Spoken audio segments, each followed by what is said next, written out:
5 कारण हैं जिससे शंकर हमें प्राप्त हो सकते हैं अंतिम क्षण में।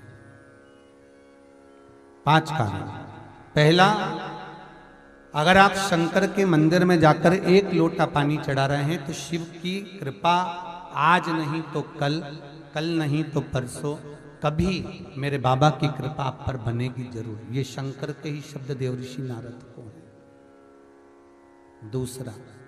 देवऋषि नारद, जो मनुष्य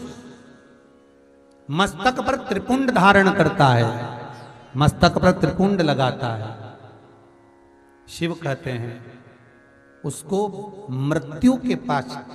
पश्चात भटकना नहीं पड़ता। शंकर कहते हैं वो मेरे ही धाम पर, मेरे ही संग कैलाश पर आकर विराजमान हो जाता है।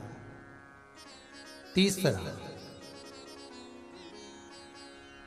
शिव मंदिर के नजदीक में, शंकर के पास में जो बेलपत्र का वृक्ष रोपित करता है, बेलपत्र का या शमी का वृक्ष जो लगा देता है और वो बेलपत्र शिव को समर्पित होती रहती है, जब तक वो बेलपत्री का वृक्ष लगा हुआ है और उसकी बेलपत्र शंकर को जब तक चढ़ रही है, उसके वंश का कभी नाश नहीं होता है। चौथा कारण कहा देवऋषि नारद, शिव मंदिर की चौखट के सामने से निकलकर जो जीव चला जाता है, शंकर के द्वार से निकलकर शिव का शिखर मंदिर का देखकर जो निकल जाता है, उसका कार्य कभी अटक नहीं सकता। और 5वां कारण शंकर के स्मरण का स्वयं शिव देवऋषि नारद से कह रहे हैं, नारद, मृत्यु का भय होने पर संसार में भटकने वाला व्यक्ति जब मृत्यु के भय में पड़ जाता है, कोई बीमारी, कोई रोग, कोई कारण, कोई एक्सीडेंट, कोई कारण में जब मनुष्य फंस जाता है, तो शंकर कहते हैं नारद, उसके मुख से, उसके स्मरण से, उसके परिवार के स्मरण से